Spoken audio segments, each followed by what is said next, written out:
अच्छा भाई स्टार्ट करते हैं। हमने लास्ट क्लास में दो measure of central tendency practically implementation करी थी, मीन और मीडियन। हमारे पास लास्ट रह गया था कौन सा, मोड। तो मोड के जैसे हमें नज़र आ रहा है यहाँ पर कि हमने मीन को यूज़ किया था तो मीन का एक फ़ंक्शन मौजूद था, और मीडियन को अगर इस्तेमाल किया था तो आर हमें फ़ंक्शन प्रोवाइड कर रहा है मीडियन का भी। लेकिन मोड का फ़ंक्शन हमारे पास एग्जिस्ट नहीं करता, तो हमें उसके लिए क्या करना पड़ेगा, हमें उसके लिए यहाँ पर कुछ दूसरे फंक्शंस की हेल्प से यहाँ पर उसको मोड को निकालना पड़ेगा। तो उसको पहले क्या करें, हम कॉलम के बजाय हम इसको ऐसे ही समझ लें, ताकि हमारे पास डायरेक्ट जब फंक्शन बन रहा हो तो हमें पता हो कि यार ये यूनिक का फंक्शन क्या कर रहा है, ये मैच का फंक्शन क्या कर रहा है, और टैबुलेट का क्या फंक्शन। अब इसमें क्या किया हुआ है, हमने कॉम्बिनेशन के फंक्शन से एक वेक्टर बना के एक्स को दे रहे हैं, यानी कि हमारे पास एक हम कॉलम बनाना चाह रहे हैं सैम्पल के लिए। तो मैंने ये किया, यानी कि अब देखो हमें आंसर पता है। मोड अगर निकालेंगे तो मोस्ट फ्रीक्वेंट वैल्यू होती है, यानी कि 3 आंसर आएगा। यानी कि इसको रिटर्न करना चाहिए 3, कि भाई मोस्ट फ्रीक्वेंट वैल्यू जो है वो 3 है। तो अब हमारे पास सबसे पहले हम क्या कर रहे हैं, सबसे पहले तुम्हारे पास देखो जो बिल्ट इन फंक्शन यूज़ कर रहे हो वो क्या करोगे, यूनिक का फंक्शन इस्तेमाल करोगे कि भाई हमें पहले यूनिक वैल्यू दे दो। तो यूनिक वैल्यू क्या करेगा, 1 2 3 4, यानी कि वो जो रिपीटेड वैल्यू है उसको रिमूव कर देगा। तो हमारे पास आंसर रिटर्न क्या होगा, हम प्रिंट करके चेक कर लें यूनिक एक्स में क्या रखा है। तो हमारे पास हमें पता है कि भाई 1 2 3 4 रिटर्न करना है उसने, कि हमारे पास यूनिक वैल्यू। अब क्यों कर रहे थे यूनिक वैल्यू, यूनिक वैल्यू इसलिए कर रहे हो क्योंकि तुम्हें यहाँ पहुँचना है टैबुलेट करके। यानी टैबुलेट मतलब कि भाई ऑकरेंसेस चेक करनी है, और ऑकरेंसेस चेक करने के लिए तुम्हें मैक्सिमम, यानी कि सबसे लास्ट चीज़ जो है ना वो कहाँ आना चाह रहे हो, मैक्सिमम वैल्यू निकालना चाह रहे हो। यानी कि ये मैक्सिमम डायरेक्ट वर्क नहीं कर सकता, उसको पहले क्या कर रहे हो, तुमने इतना फिल्टर्ड किया टैबुलेट मैच, तो फिर जाके वो क्या करेगा, वो मैक्सिमम को ढूंढ सकता है, मैक्सिमम को निकालेगा, तब जाके हमारे पास क्या आ सकता है, हमारे पास कुछ चीज़ आ सकती है। तो आप यहाँ देखो सेकंड क्या कर रहे हो, तुम यहाँ पर मैच करवा रहे हो कि भाई वो जो यूनिक निकाला है वो कितनी दफ़ा आ रहा है, एक्स वही है 1 2 3 4, वही सारी चीज़ें वैल्यूज़ आ रही हैं। अब वो ये मैच करेगा कि भाई जो यूनिक था वो कितनी दफ़ा प्रेजेंट है, तो हर यूनिक वैल्यू को क्या करेगा, मैच करवाएगा। तो हमारे पास आउटपुट हमें क्या नज़र आएगा, आउटपुट हमें सेम नज़र आएगा, जो कॉलम का आउटपुट था वही नज़र आएगा, क्योंकि वो सिर्फ क्या कर रहा है, वो सिर्फ मैच करवा रहा है तुम्हारी यूनिक वैल्यू को। और क्यों करवा रहा है मैच, उसका एक रीज़न है कि भाई हमें क्या करना है, हमें उसको टैबुलेट करना है। टैबुलेट का मतलब उसकी ऑकरेंसेस चेक करनी है। तो ऑकरेंसेस कैसे चेक करोगे, ऑकरेंसेस चेक करोगे तुम टैबुलेट के फंक्शन के थ्रू। तो ऑकरेंसेस में क्या हुआ, हमें ये पता चल गया कि भाई कौन से नंबर का कितना काउंट है, यानी कोई भी डेटा है उसका काउंट कितना मौजूद है। 1 था पहला, वो रिपीट नहीं हो रहा था, उसका 1 ही काउंट रहा। 2 2 दफ़ा आ रहा था, उसका 2 काउंट है। 3 3 दफ़ा आ रहा था, उसका 3 काउंट दे दिया। और 4 हमारे पास क्या था, 1 दफ़ा था, तो हमारे पास लास्ट आउटपुट जो आ रहा है वो 1 आ रहा है। सही। तो अब देखो क्या कर रहे हो, हमें क्या करना है, हमने इन काउंट में से मैक्सिमम काउंट निकालना है। तो हमें पता है आउटपुट क्या आएगा, 3। कैसे आएगा, मैं पूरा जो काउंट अभी तक फंक्शन इम्प्लीमेंटेशन करी है उसको रख दूंगा मैं विच डॉट मैक्स में। तो अगर मैं विच डॉट मैक्स में रख दूंगा इसको, तो मेरे पास ये 3, अब ये 3 आउटपुट नहीं है, ये 3 क्या है, ये इस काउंट का 3 है। यानी कि भाई काउंट ये वाला ज़्यादा है, जो काउंट आ रहे थे उसमें से निकाल लिया, ये वाला काउंट ज़्यादा है। अब उसको क्या करना है, दोबारा देखो कहाँ आ रहे हो, यहाँ हमने यूनिक निकाल के रखे थे। यूनिक किस वजह से निकाल के रखे थे, ताकि हमें आसानी हो कि भाई कौन सी चीज़ तुम्हारे पास ज़्यादा हो रही है। तो अब करना क्या है कि ये पूरा जो तुम्हारे पास यूनिक एक्स जो तुमने एरे बनाया था उसको क्या कर देना, उसके अंदर तुम क्या पास कर रहे हो, ये पूरी सेम फंक्शनैलिटी पास कर रहे हो कि भाई ये दे दिया हमने।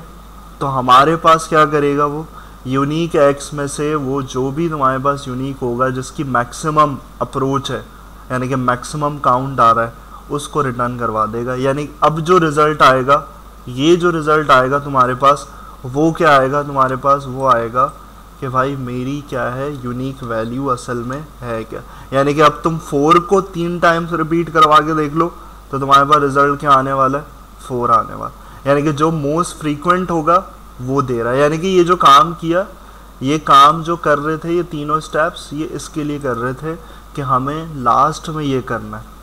अब ये सब समझाने की क्या ज़रूरत थी, ये सब समझाने की ज़रूरत इसलिए क्योंकि हमें इसको क्या बना दें, एक फंक्शन बना दें। यानी कि मोड का एक फंक्शन नहीं है हमारे पास, तो हम फंक्शन बना दें और ये जो सब जो स्टेप बाय स्टेप समझा है वो स्टेप बाय स्टेप करना नहीं है, हमने एक ही दफ़ा में करना है। यूनिक निकाला, पैरामीटर है फंक्शन का एक्स में हम क्या देंगे, हमारा जो रियल डेटा है उसको पास करेंगे, यानी कॉलम। तो वो कॉलम फंक्शन में जाएगा और वही रीड करेगा कौन, यूनिक। जैसे हम पहले एक्स वेरिएबल बना के दे रहे थे, वही कॉलम हमारे पास सैम्पल डेटा सेट का हो जाएगा और वो क्या कर देगा, सारी चीज़ें करेगा वो खुद ही। पहले यहाँ करेगा, फिर ये, फिर दिस स्टेप, फिर देन तुम्हारे पास ये लास्ट। तो ये क्या करना है, हमने फंक्शन को सेव करवा देना है कि भाई हमारा ये फंक्शन मौजूद है, और फंक्शन मौजूद है तो हमें लास्ट क्या करना है, कुछ नहीं करना, पैरामीटर देना है फंक्शन को। फंक्शन बनाया, पैरामीटर पास करना है, ये जो पूरा तुम्हारे पास मौजूद है, सॉरी आर्गुमेंट पास करना है, पैरामीटर तो ऊपर बना हुआ है। आर्गुमेंट पास किया क्या, स्टूडेंट्स डॉलर एग्ज़ाम स्कोर, यानी कि एग्ज़ाम स्कोर में मैं मोस्ट फ्रीक्वेंट वैल्यू मालूम करना चाह रहा हूँ कि क्या आने वाली है। जैसे हमने मीन मीडियन निकाला था तो हमारे पास 67 अराउंड आया था, मीडियन तो पूरा 67 था और वो मीन जो था वो 67 पॉइंट समथिंग था। तो मोड हमें चेक करना है कि भाई असल में हमारे पास, हम प्रिंट करके देखें कि हमारे पास मोड क्या आ रहा। तो इस फंक्शन ने वही काम किया वो जो छोटी 3-4 वैल्यूज़ पे कर रहा था। क्या कर रहा था कि भाई उसने देखा कि most frequent, most popular value क्या है, रिपीटेड, यानी कि ज़्यादातर स्टूडेंट्स कौन सा एग्ज़ाम स्कोर अचीव कर रहे हैं, 68। तो हम बार बार मीन मीडियन पे भी डिस्कस कर चुके थे कि भाई मीन मीडियन से भी हमें यही चीज़, हम मेजर ऑफ सेंट्रल टेंडेंसी निकाल रहे हैं कि हमारे पास ये आ रहा है रिज़ल्ट, और हम इससे कुछ डिसीजन मेकिंग कर सकते हैं, कंक्लूजन जो हमने लास्ट क्लास में डिस्कस किया था। सही। तो इसी तरीके से मैंने क्या कहा था कि ये जो तुम्हारे पास एक मोड फंक्शनैलिटी है, ये तुम्हारी कैटेगोरिकल वैल्यू पे भी चल सकती है, यानी कि ये दोनों पे तुम इस्तेमाल कर सकते हो। तो क्या है, हमें ये देखना है कि हमारे स्कूल में जेंडर कौन सा ज़्यादा है, मेल है या फीमेल। तो मोस्ट फ्रीक्वेंट वैल्यू हमें क्या मिल जाएगी, हमने जेंडर कैटेगोरिकल वेरिएबल है मेल फीमेल, तो हमारे पास हमने फंक्शन को ये दे दिया, फंक्शन को ये दे दिया, तो हमारे पास रिज़ल्ट आउटपुट में आ गया कैटेगोरिकल में मोस्ट पॉपुलर वैल्यू क्या मिल रही है उसको, मेल। तो मेल का मतलब है भाई हमारे पास ज़्यादा जो स्टूडेंट्स हैं वो मेल कैटेगरी के। सही।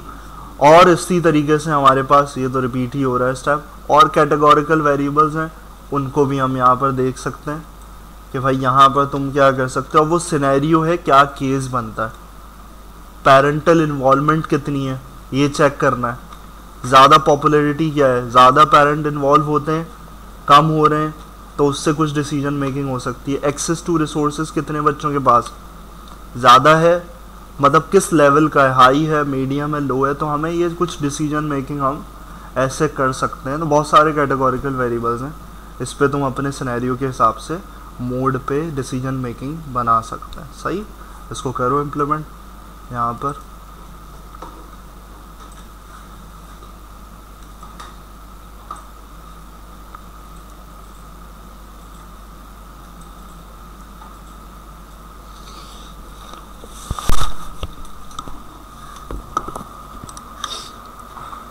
क्या है,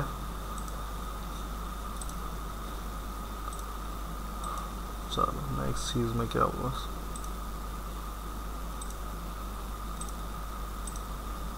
अच्छा, अब देखो हमारे पास हमें टॉपिक नज़र आ रहा है मेजरिंग स्क्यूनेस। तो अब मैंने एक चीज़ डिस्कस करी थी तुमसे, जो मैं मेजर ऑफ सेंट्रल टेंडेंसी से पहले डिस्कस कर रहा था। स्क्यूनेस हम देखते हैं, और उसमें स्क्यूनेस को पढ़ाने का मकसद मेजर ऑफ सेंट्रल टेंडेंसी के बाद क्यों है, क्योंकि उसका रिलेशन उसी से। तुम्हें यहाँ पर जो डायग्राम में नज़र आएगा वो स्क्यूनेस के अंदर तुम्हें वो 3 मेजर्स ही नज़र आएंगे। कौन से, मीन, मीडियन और मोड, तो उसका कोई रीज़न होता है। तो यहाँ पर हम खोलते हैं, इसको ओपन करते हैं और हमारे पास कितनी टाइप्स की स्क्यूनेस होती हैं और किस लिए हेल्पफुल होती हैं उसको देखते हैं हम यहाँ पर। तो हमारे पास देखो मेजरिंग स्क्यूनेस, यानी कि हमें क्या करने होता है। अब देखो ये सारे स्टेप्स हैं डेटा साइंस के, एनालिसिस के, यानी कि चाहे तुम प्रेडिक्टिव मॉडलिंग करो, मॉडल बनाने जा रहे हो, या फिर तुम्हें ऐसी डिसीजन मेकिंग करनी हो, तो दोनों के लिए हेल्पफुल है। तो अब देखो यहाँ पर क्या है, यहाँ पर तुम्हें नज़र आ रही है एक diagram, skewness is a measure of the asymmetry of a distribution. हमने बोला था एक सिमेट्रिकल शेप होता है। सिमेट्रिकल का मतलब क्या होता है? सिमेट्रिकल का मतलब होता है ये जो डायग्राम नज़र आ रही है, क्या? Bell curve.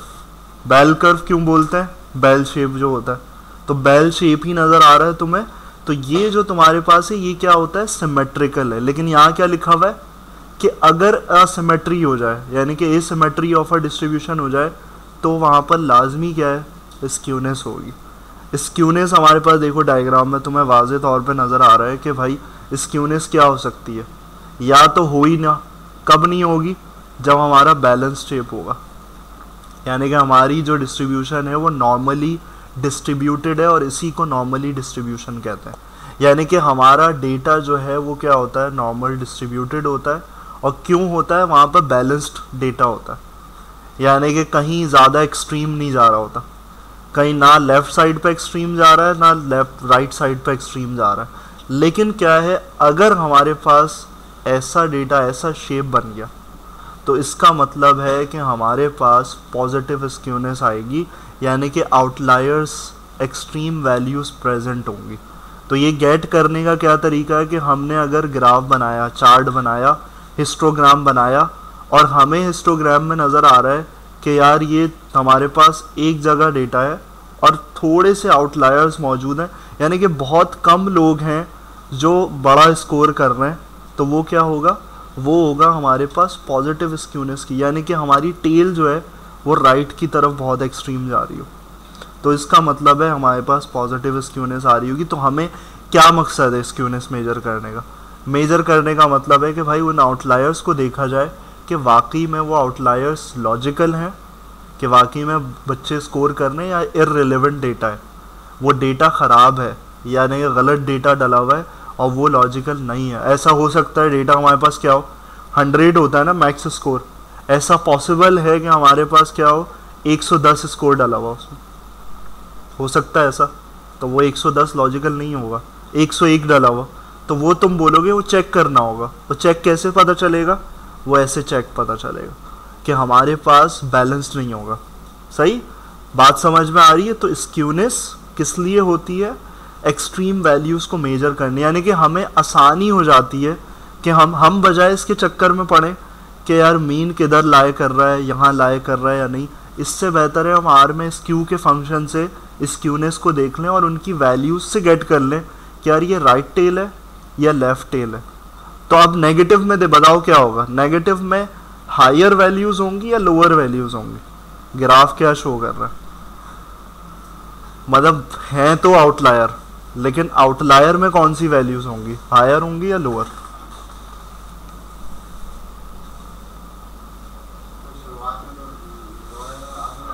हाँ, तो ग्राफ में जब भी ग्राफ हमारे पास यहीं से शुरू हो रहा होता है तो हमेशा क्या होगी? Lower value. ऐसी बिल्कुल छोटी वैल्यूज़, यानी कि समझ लो एग्ज़ाम में स्कोर क्या हो रहा है 0.1, 0.2, तो हो सकता है ऐसा हो डेटा गलत डाला हुआ हो, तो वहाँ पर क्या होगा? वो भी आउटलायर ही कहलाएगा कि बिल्कुल ही छोटी वैल्यूज़ आ रही हैं जो ख़राब कर रही हैं, नॉर्मली डिस्ट्रीब्यूटेड नहीं है डेटा। सही, लेकिन हर दफ़ा आउटलायर ख़राब नहीं कर रहा होता, आउटलायर इम्पैक्ट डाल रहा है या नहीं डाल रहा वो चेक करना पड़ता है तुम्हें, जब जाके उसको या तो रिटेन्ड करना है, रखना है उसको, या रिमूव करना है, वो डिसाइड करते हो। ऐसा ही नहीं कि तुमने देखा आउटलायर आ रहे हैं और रिकॉर्ड्स ही डिलीट कर दिए, तो ऐसा हर उसमें नहीं होता, देखना पड़ता है, फिर देखने के बाद तुम्हें करना है। तो यहाँ देखो क्या है, राइट स्क्यू हो सकता है, वही चीज़ जो डायग्राम में थी, लेफ़्ट स्क्यू हो सकता है, सिमेट्री हो सकता है। तो वो जो चीज़ है ना, तुम देखो तुम्हें एक चीज़ नज़र आ रही है, पॉजिटिव स्क्यूनेस कब होती है? तो एक चीज़ तुम इससे मेजर कर सकते हो, क्या?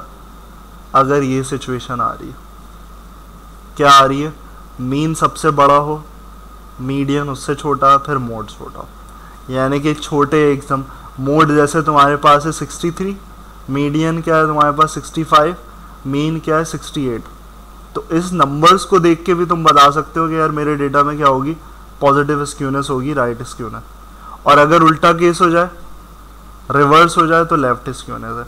और अगर तीनों बराबर हैं, हमारे पास लगभग क्या है, हमारे पास कौन सा केस आ रहा है, हमारे पास लगभग क्या है, आसपास वैल्यूज थी। अभी जो मैं देख रहा था मेरे पास जो डेटा सेट है उसमें आसपास है, लेकिन बिल्कुल बराबर नहीं है। तो मैं ये नहीं कह सकता बिल्कुल ही सिमेट्रिकल शेप है, सही।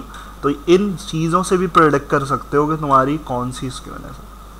लेकिन इसमें इतना दिमाग हम नहीं लगाएं, हम आ जाएं, हमारे पास जब फंक्शन है क्या, सिर्फ इतना से याद रखना है तुम्हें, बस सिर्फ इतना सा गेम याद रखना है, तुम्हारे लिए सारी कहानी आसान है।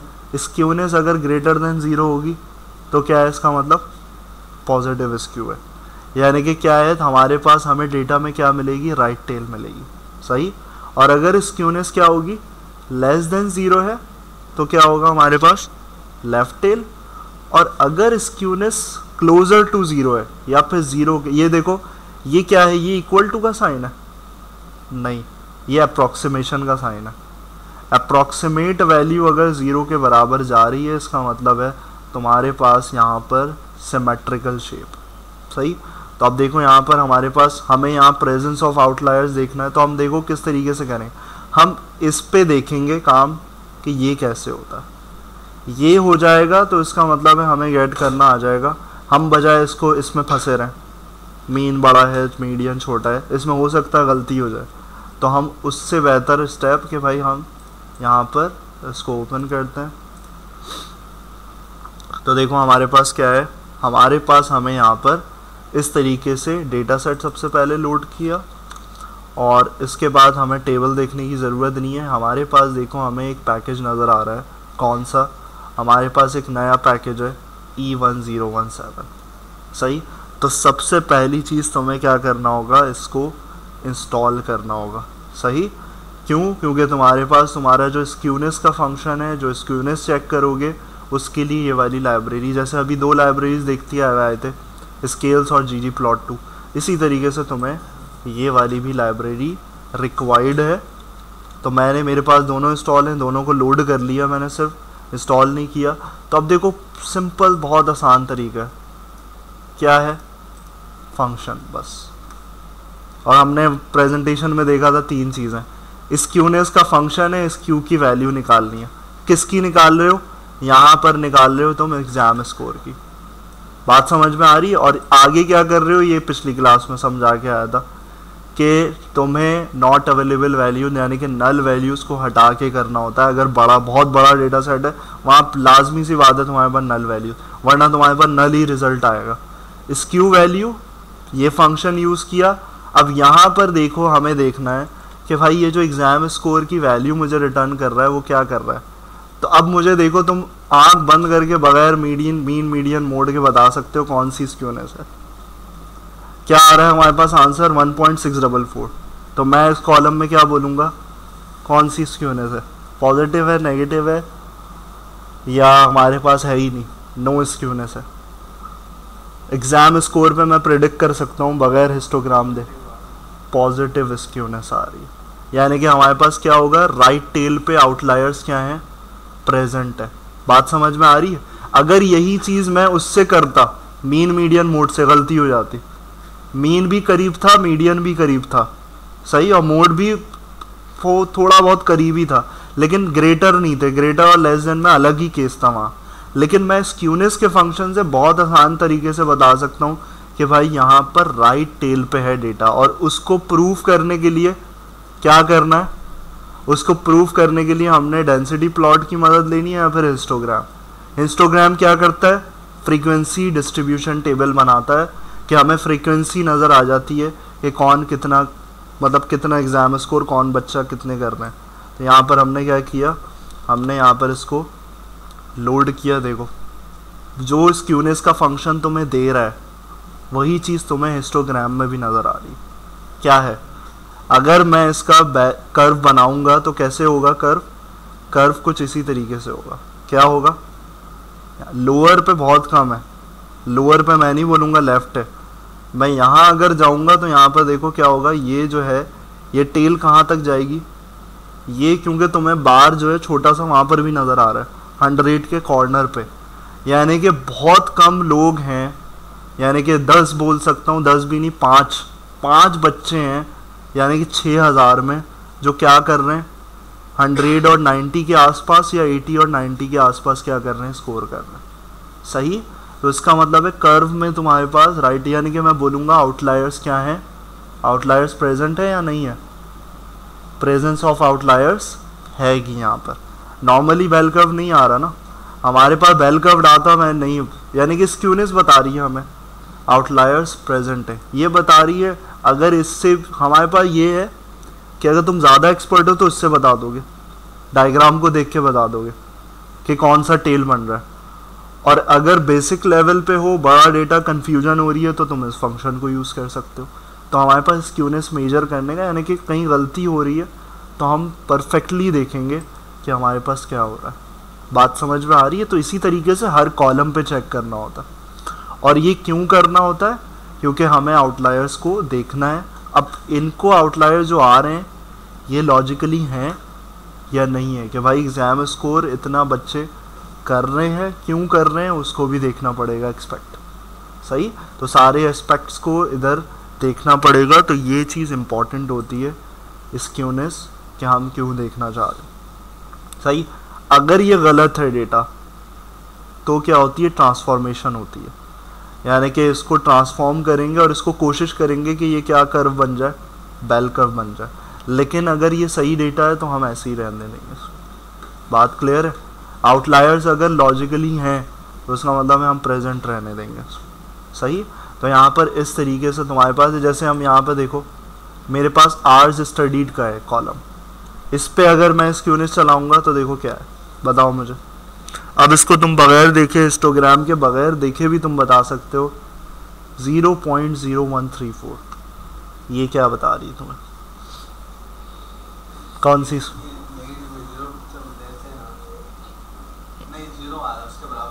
हाँ, तो क्या है ये, क्या है मतलब इसमें तुम क्या बोलोगे, बताओ भाई।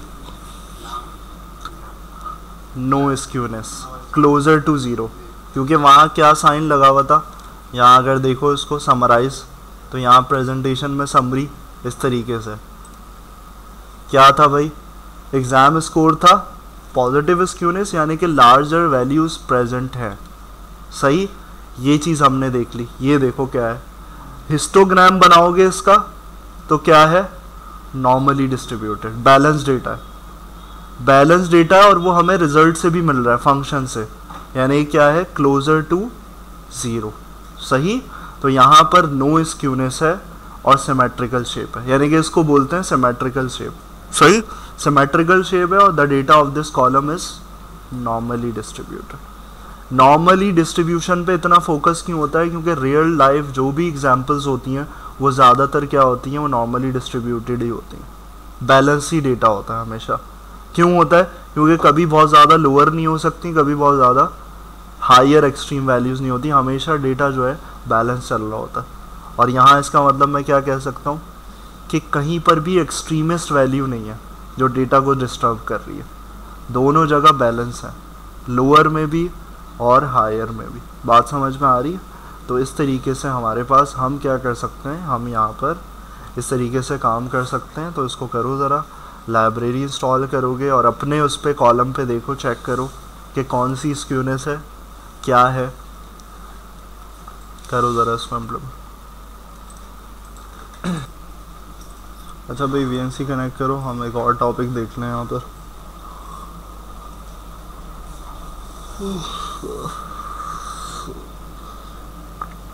अच्छा भाई देखो, हमारे पास अब मेजर्स का सेक्शन पूरा चल रहा है। पहले हमने देखा मेजर ऑफ सेंट्रल टेंडेंसी, फिर मेजर किया हमने स्क्यूनेस, तो हमने उसमें देखा कुछ हमें वो एडवांटेज दे रहा है वो टॉपिक डिस्क्रिप्टिव स्टैटिस्टिक्स में। इसके बाद हम ये लास्ट में देखेंगे रिलेशनशिप बिटवीन वेरिएबल्स। पहले हम यहाँ पर क्या देखेंगे कि भाई मेजर्स ऑफ वेरिएबिलिटी क्या होती है। वेरिएबिलिटी का मतलब चेंज होना, यानी कि तुम्हारे डेटा में कितना चेंज है। सही, तो यहाँ पर हमारे पास क्या होती है measures of variability. Measures of variability हमारे पास, अब ये सब चीज़ें ना एक ही टॉपिक को रिलेट करती हैं। कौन सी चीज़ को? वही आउटलायर्स की। यानी कि यहाँ पर तुम ये एक तो डिसीजन प्रेडिक्शन ये कर सकते हो, डिसीजन मेकिंग कर सकते हो कि भाई क्या हो रहा है, क्या चीज़ हो रही है। कोई भी क्वेश्चन हुआ तुमसे, तुम वो एनालिसिस करके बता सकते हो। तो यहाँ पर तुम्हारे पास क्या है, तुम्हारे पास मेजर ऑफ वेरिएबिलिटी क्या होती है, कैसे करते हैं उसको। तो यहाँ पर तुम्हारे पास होती हैं ये सारी चीज़ें, यानी कॉमन मेजर ऑफ वेरिएबिलिटी क्या है, यहाँ पर हमारे पास ये मौजूद हैं। Average deviation, variance, standard deviation, range, quartile deviation. तो ये तुम्हें जो लिस्ट नज़र आ रही है, यही क्या होती है तुम्हारे पास, यही होती है मेजर ऑफ वेरिएबिलिटी। यानी कि इस वैल्यू से तुम क्या कर सकते हो, तुम ये पता कर सकते हो कि तुम्हारा जो डेटा है वो तुम्हारे मीन से कितना दूर जा रहा है। मीन के करीब है, सेंट्रल टेंडेंसी की बात करी थी ना, तो मीन मीडियन के करीब है या फिर उससे दूर जा रहा है। सही, तो यहाँ पर हमारे पास क्या है, और इसको दूसरे अगर उसमें कोई बोले तुमसे कि भाई मेजर ऑफ डिस्पर्जन, तो वो मेजर ऑफ डिस्पर्जन बोले या वेरिएबिलिटी बोले, सेम है टॉपिक, सेम मतलब है उसका। तो यहाँ पर हमारे पास हमें यही चीज़ें कैलकुलेट करनी होती हैं और ये भी फंक्शन के थ्रू होंगी। तो हमारे पास हम क्यों कर रहे हैं उसको, इसलिए कि भाई ये वेरिएबिलिटी जो है वो इम्पेक्ट करती है किस पे, हमारी इन फ्यूचर मॉडल सिलेक्शन पे, या और किस पर्सपेक्टिव से, डेटा साइंस और मशीन लर्निंग। यानी कि मशीन लर्निंग की बात करो या फिर डेटा साइंस की, दोनों चीज़ों पे इम्पैक्ट करती है। और ये जो अगर तुम पढ़ रहे हो तो इसका मतलब है वो मेजरिंग ऑफ स्क्यूनेस अलग नहीं था, वो भी इसी से रिलेट करता है। यानी कि वहाँ पर भी और सेंट्रल टेंडेंसी सब एक दूसरे से कनेक्टेड है। सही, मकसद एक ही है। तो यहाँ पर तुम्हारे पास परफॉर्मेंस और मॉडल सिलेक्शन ये सब इम्पॉर्टेंट है। यानी कि ऐसा कभी नहीं होता कि डेटा साइंस में एनालिसिस किए बगैर तुम मॉडल चला दो, प्रेडिक्ट, तो आंसर तो अभी कभी हमेशा ही गलत आएगा। वो बोलेगा भाई तुमने काम ही पूरा नहीं किया, ईडीए को करा ही नहीं, तो तुम क्या करोगे आगे। तुम्हारे पास ये सारी चीज़ें तुम्हें देखनी थी। तो वेरिएबिलिटी भी इम्पैक्ट कर रही होती है, और वहाँ हमें बहुत वेरिएबिलिटी नज़र आई थी। एग्ज़ाम स्कोर में हमें वेरिएबिलिटी नज़र आई थी, और हमें यहाँ पर हमें लेकिन इस टॉपिक का नहीं पता था उस वक्त, तो हम स्क्यूनेस के उससे देख रहे थे, हम पर्सपेक्टिव से।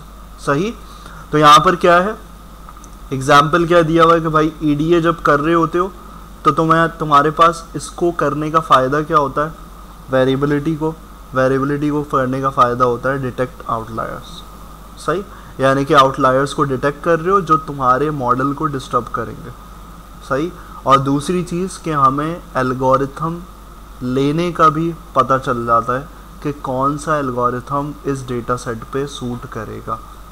वो आया कि तुम्हारे पास कुछ एग्जांपल हैं, लीनियर रिग्रेशन होगा, या तुम्हारे पास दूसरे अगर एल्गोरिथम रैंडम फॉरेस्ट होगा, या फिर तुम्हारे पास रैंडम फॉरेस्ट रिग्रेसर होगा, एक्सजीबी होगा, कोई भी हो, वो सब डिसीजन मेकिंग इसी से होती है।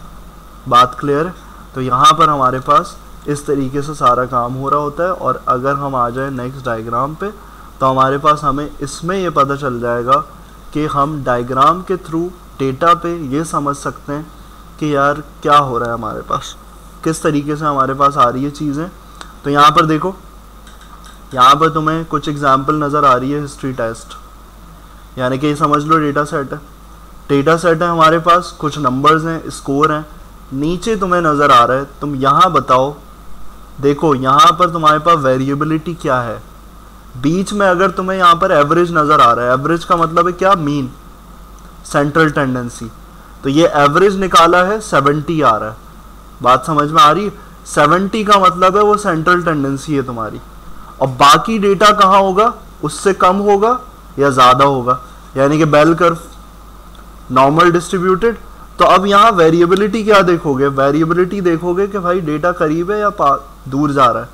तो देखो वैल्यूज सारी क्या है, पॉइंट्स, डेटा पॉइंट्स क्या है, करीब है। किसके करीब है, मीन के। इसका मतलब है जितने करीब हैं उतनी तुम्हारे पास वेरिएबिलिटी क्या है, कम है। सही, या फिर तुम्हारे पास वेरिएशन, वेरिएबिलिटी को अगर दूसरा वर्ड दो, वेरिएशन, डेटा में चेंजेस कम हो रही हैं। क्यों कम हो रही हैं, डेटा 70 के इर्द गिर्द ही घूम रहा है, सही। या तो 70 से बहुत छोटा, बिल्कुल छोटा नहीं है, लोअर वैल्यूज नहीं है, और बिल्कुल, तो यहाँ बोलते हैं टाइटली क्लस्टर्ड वैल्यूज हैं, यानी कि बिल्कुल टाइट हैं आपस में। लेकिन अगर दूसरी एग्जांपल में बोलूँ, मेरा डेटा चेंज हो गया, तो डेटा जैसे ही चेंज हुआ दूसरी डायग्राम में देखो तो क्या हुआ, यहाँ क्या बोलूँगा, डेटा की वेरिएशन क्या है, कम है ज़्यादा है, वेरिएशन ज़्यादा है। कौन बता रहा है वेरिएशन ज़्यादा है? तुम्हारे आउटलायर्स बताएंगे। बात समझ में आ रही है कि मेरा डेटा पॉइंट्स कितने दूर हैं मेरे मीन से। एग्जाम स्कोर में बताओ वेरिएबिलिटी थी या नहीं थी, बताओ भाई। राइट टेल था ना, राइट टेल पे आउटलायर्स जा रहे थे, इसका मतलब है मीन से क्या थे, मीन से करीब थे या बहुत दूर थे। तो मैं यहाँ पर दोबारा प्रेजेंटेशन दिखानी पड़ी, देखो यहाँ पर आ गए मेजरिंग स्क्यूनेस। अब दोबारा देखना डायग्राम, यहाँ पर इसको देखना, तो देखो आउटलायर्स अगर आ रहे होंगे, मीन ये रहा मेरा डायग्राम में, तो बताओ क्या है, ये जो लास्ट के आउटलायर्स होंगे दूर है करीब है, दूर होंगे ना।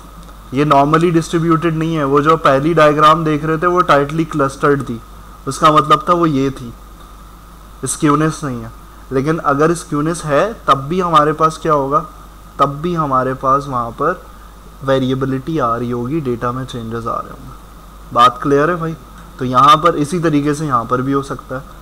तो तुम हमेशा या तो मीन और मीडियन के अगेंस्ट बोलते हो कि भाई मेरा डेटा पॉइंट जो है मीन से इतना दूर है या फिर इतना मीडियन से दूर है, सही। तो यहाँ पर भी वही चीज़ यहाँ पर हम देख रहे हैं, इसकी बात कर रहे हैं इस एग्जाम्पल में, ये वाले कि भाई यहाँ पर मीन अगर सपोज करा बीच में ही आ रहा है 70 और डेटा हमारा डिस्ट्रीब्यूटेड है, तो क्या हुआ, दूर है हमारा, यानी कि डेटा में वेरिएशन ज़्यादा है। क्या पता चल रहा है, आखिरी चीज़ वही पता चल रही है, आउटलायर्स। कि अगर रिजल्टेंट ज़्यादा है इसका मतलब है आउटलायर्स बहुत क्या होंगे, या तो बहुत एक्सट्रीम छोटे हैं या बहुत बड़े हैं। बात क्लियर है।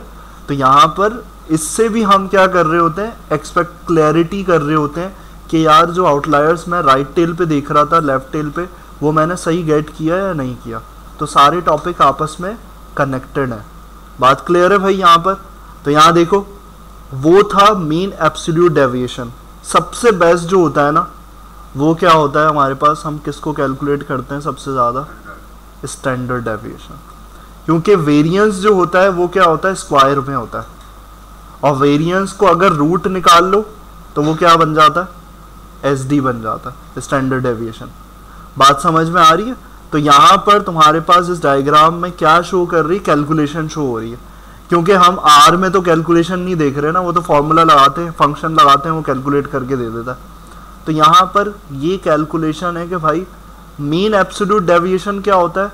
मीन एब्सोल्यूट डेविएशन हमारे पास सिर्फ ये होता है, क्या कर दें, अगर हम स्कोर माइनस क्या कर दें, एवरेज, यानी कि जो भी है उसको माइनस कर दो उसकी एवरेज वैल्यू से, तो वो क्या आ जाता है हमारे पास, वो आ जाता है मीन एब्सोल्यूट डेविएशन। यानी कि ये 5 2 2 5 3 3, यानी कि ये क्या बता रहा है कि मेरा जो डेटा पॉइंट है वो मेरे मीन से इतना दूर है। कितने पॉइंट्स दूर है, 5 पॉइंट्स। ये कितना दूर है, एंड्रिया का, ये है 2 पॉइंट्स दूर। और उससे नीचे यानी कि सबसे ज़्यादा मुझे कौन नज़र आ रहा है, हाईएस्ट 5। यानी कि यहाँ पर तुम्हारे पास 5 जो है वो ये बता रहा है कि भाई बहुत ज़्यादा दूर नहीं है, जो लास्ट डेटा पॉइंट है मेरा इतना दूर नहीं है, यानी कि टाइटली क्लच। अगर यही 36 होता, यही एब्सोल्यूट डेविएशन 36 होता, 40 होता, तो मैं कहता क्या है, बहुत दूर है, यानी कि हमारे पास आउटलायर बहुत दूर लाए कर रहा है, इसको मुझे चेक करना पड़ेगा। यहाँ चेक करना पड़ेगा। अगर मुझे ये जो नज़र आ रहा है स्कोर माइनस एवरेज जो निकाला है, इसको कहते हैं मीन एब्सोल्यूट डेविएशन। कौन सा, ये जो पहले हेडिंग डली हुई थी, सही। तो ये भी वेरिएबिलिटी को चेक करने के लिए होता है। तो यहाँ बताओ इस कॉलम में तुम्हें वेरिएशन ज़्यादा नज़र आ रही है या नहीं नज़र आ रही, वेरिएशन एक्सट्रीम है या नहीं है, या कम है, हाँ पहले वाले कॉलम कम है। कैसे पता चल रहा है, इस वैल्यू से। कि 5, मतलब बहुत ज़्यादा एक्सट्रीम नहीं हो रही वैल्यू। बात क्लियर है? तो इस तरीके से तुम गेट करते हो। और अगर उसी को क्या करूँ, देखो अगली चीज़ क्या है, अगर उसी को क्या कर दूँ, स्कोर माइनस एवरेज का स्क्वायर निकाल लूँ, तो वो बन जाएगा तुम्हारा वेरिएंस। ये हर पॉइंट के लिए निकला हुआ है, और अगर इसका सम कर दूँ तो ये पूरा टोटल डेटा सेट के लिए वेरिएंस निकल जाएगा। बात समझ में आ रही है? तो मैं बोलूँगा मेरा वेरिएंस क्या है, वेरिएंस को ऐसे डिनोट करते हैं स्टैटिस्टिक्स में। अगर तुम पढ़ोगे आगे यूनिवर्सिटीज़ में तो वो ऐसे होगा, इस तरीके से, सिग्मा।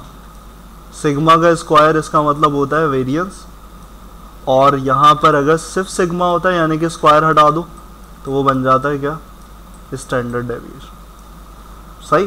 तो वहाँ तुम्हें समझ में नहीं आएंगी चीज़ें, तो यहाँ पर हम क्लैरिटी यही कर रहे हैं कि भाई क्या मेजर ऑफ वेरिएबिलिटी होती है।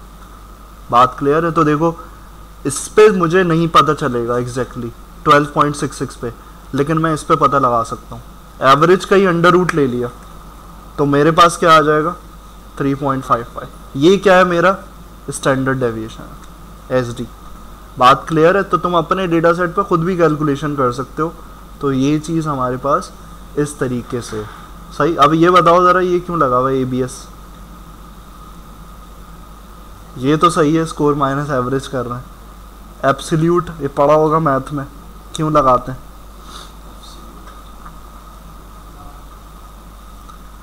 डेटा को माइनस करके चेक करो, 68 माइनस 70 करो, आंसर क्या आएगा? एवरेज हमारा 70 है ना, मीन सेंट्रल टेंडेंसी वैल्यू क्या है हमारी, 70 है। तो 68 माइनस 70 करोगे तो क्या आएगा, -2। तो हमेशा एब्सोल्यूट लगता है, मैथ में होता है बार का साइन आगे पीछे, तो वो उसको बोलते हैं एब्सोल्यूट। इसका मतलब है रिजल्ट हमें माइनस में नहीं चाहिए, हमेशा क्या होना चाहिए, पॉजिटिव, भले वो छोटी वैल्यू हो या बड़ी वैल्यू। बात समझ में आ रही है? तो यहाँ 2 भी जो आ रहा है ना, ये असल में माइनस का होगा, लेकिन यहाँ नहीं हो रहा, मुझे नहीं चाहिए। क्यों? क्योंकि भाई हमें सिर्फ गैप देखना है, हमें माइनस प्लस नहीं करना है। सही? तो यहाँ इसलिए ये लगा हुआ है एब्सोल्यूट। बात क्लियर है? तो यहाँ पर तुम यहाँ क्यों घूमे, वो उधर देखो, उधर घूम गए। तो यहाँ पर तुम्हारे पास इस तरीके से तुम ये कर रहे हो तो कैलकुलेट। तो मेजर ऑफ वेरिएबिलिटी देखो यहाँ पर ज़्यादा आ रही है। यहाँ अगर देखो तो यहाँ पर तुम्हारे पास डायग्राम में देखो, कुछ तो 70 के ऊपर ही है डेटा पॉइंट्स, और कुछ क्या है, दूर मौजूद है। तो इसका मतलब क्या है कि भाई यहाँ पर डेविएट कर रहे हैं, मीन से डेविएशन कर रहे हैं पॉइंट्स इतने दूर, और वो कुछ हैं। इसका मतलब ये 2 पॉइंट्स क्या है, आउटलायर्स हैं। बात क्लियर है? वेरिएंस क्या आ रहा था हमारे पास, 36, और अगर रूट ले लिया तो क्या हुआ, 6। इसका मतलब है मैं इस डेटा सेट के हिसाब से मैं बोलूँ यहाँ पे क्या है, डेविएशन क्या है, ज़्यादा है, वेरिएशन ज़्यादा है। तो मैं वैल्यू से क्या बता सकता हूँ, अपनी वेरिएशन बता सकता हूँ। कहाँ से वेरिएशन कैलकुलेट होती है, मीन से, कि मेरा डेटा पॉइंट मीन से कितना दूर जा रहा है। बात क्लियर है? मीन ही वो चीज़ होती है जिससे हम डेविएशन को चेक कर रहे होते हैं। तो स्टैंडर्ड डेविएशन की डेफिनेशन पढ़ोगे ना तो वो यही है, how the data is deviate from the mean, यानी कि मीन से कितना दूर है। सही? तो यहाँ पर इस तरीके से कैलकुलेशन होती है। और यहाँ हाई वेरिएबिलिटी भी है कि भाई लार्जर स्प्रेड होगा, फैला हुआ डेटा होगा, तो इसका मतलब है कि भाई यहाँ पर क्या है, हाई वेरिएबिलिटी है from central value. Central value में मीन और मीडियन इंडिकेटिंग हाई वेरिएबिलिटी। सही? तो ये क्या है तुम्हारे पास कि भाई this suggest that there is considerable diversity in the data. Diverse हो रहा है डेटा सेट, यानी कि फैला हुआ है तुम्हारे पास। और तुम्हारे पास आगे क्या है कि ये टाइटली क्लस्टर्ड नहीं है। इस एग्जाम्पल में यहाँ टाइटली क्लस्टर्ड है और यहाँ नहीं है, यहाँ दूर है। सही? तो ये चीज़ तुम्हारे पास है सेंट्रल टेंडेंसी से रिलेटेड की। और डाइवर्स डेटा क्या हो सकता है, देखो एग्जाम्पल है, डाइवर्स डेटा में कंक्लूजन क्या कर सकते हैं, वाइड रेंज है, बिहेवियर्स ऑफ कैरेक्टरिस्टिक्स। यहाँ पर देखो, अगर स्टूडेंट परफॉर्मेंस को एनालाइज कर रहे हो और लार्ज स्प्रेड देख रहे हो स्टडी आवर्स में, तो इसका मतलब है कुछ स्टूडेंट जो हैं वो क्या कर रहे हैं, मच मोर या फिर लेस देन अदर। यानी कि पढ़ाई कर रहे हैं बहुत ज़्यादा घंटे या फिर बहुत कम घंटों में, ये बता रहा है हमें डेटा। तो वो क्या है, एक्सट्रीमिस्ट वैल्यूज़ हैं, लोअर और हायर पे। हर डेटा सेट में लॉजिकली इसी तरीके से तुम्हारे पास होगा, सही। तो ये चीज़ तुम्हारे पास रीज़न मौजूद है इधर। यहाँ पर आउटलायर्स की बहुत बात कर चुके हैं, तो इसको अगर प्रैक्टिकली हम देख लें यहाँ पर हमारे पास किस तरीके से होगा, तो मैं यहाँ पर ओपन कर लेता हूँ इसको कि हमारे पास कैलकुलेशन कैसे होगी, मेजर्स ऑफ वेरिएबिलिटी और मेजर्स ऑफ वेरिएबिलिटी यहाँ, सही। तो देखो यहाँ पर बहुत आसान है, फंक्शंस लगाने और तुम्हारे पास मेजर। तो काम कैलकुलेट करना ये इम्पोर्टेंट नहीं है, कॉन्सेप्ट समझ में आना इम्पोर्टेंट है। ये तो तुम एक फंक्शन लगाओगे, बात ख़त्म, लेकिन थियोरेटिकल बेस कैसी है तुम्हारी वो होना चाहिए कि कर क्यों रहे हो भाई, फंक्शन लगा के क्या करना, क्या हासिल क्या करना है, तो वो चीज़ पता होनी चाहिए। तो देखो मीन निकाल रहे हो, उसका रीज़न क्या है बताओ मुझे, मीन का यहाँ क्यों तस्करा हो रहा है, क्योंकि सारी कहानी किस पे घूम रही है भाई, मीन पे डिपेंड है, सेंट्रल टेंडेंसी पे, सेंट्रल टेंडेंसी पे ही डिपेंड कर रही है। तो मेरा यहाँ पर सबसे पहला स्टेप है कि मैं क्या करूँ, मैं मीन को कैलकुलेट करूँ। अब यहाँ पर तुम्हारे पास अलग अलग फंक्शंस हैं, वहाँ तुम प्रिंट पेस्ट यूज़ करो, कैट यूज़ करो, सब एक ही काम करने के लिए, प्रिंट करवाने के लिए। तो यहाँ डिस्प्ले कर ली मैंने मीन की वैल्यू कि भाई मेरे पास मैंने आवर्स स्टडीड पे निकाला, तो वो क्या आ रही है, मेरे पास आ रही है 19 पॉइंट समथिंग। बात क्लियर है। मीन यानी कि मेरा एवरेज क्या है, एवरेज घंटे जो आ रहे हैं, बच्चे जो एवरेज पढ़ रहे हैं वो कितना, 19 घंटे पढ़ रहे हैं। बात क्लियर है।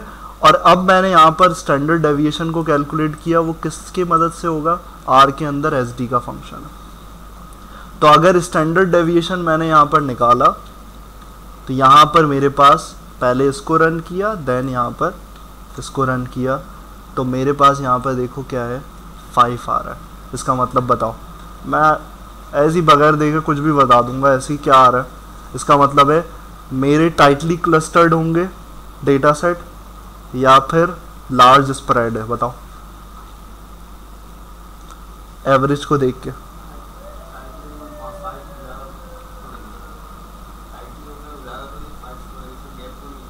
हाँ, तो मैं ये बता सकता हूँ कि भाई यहाँ पर ज़्यादा गैप नहीं आ रहा, यहाँ पर टाइटली क्लस्टर्ड होंगे, क्योंकि मेरी एवरेज वैल्यू क्या है, 19 है, और मैं ये 5 जो रिप्रेजेंट कर रहा है वो क्या कर रहा है, डेविएशन कितनी है, मीन से डेविएशन ज़्यादा नहीं है, सही। अगर ये 12 आ रही होती, 15 आ रही होती, इसका मतलब होता इतनी डेविएट कर रही है। बात क्लियर है।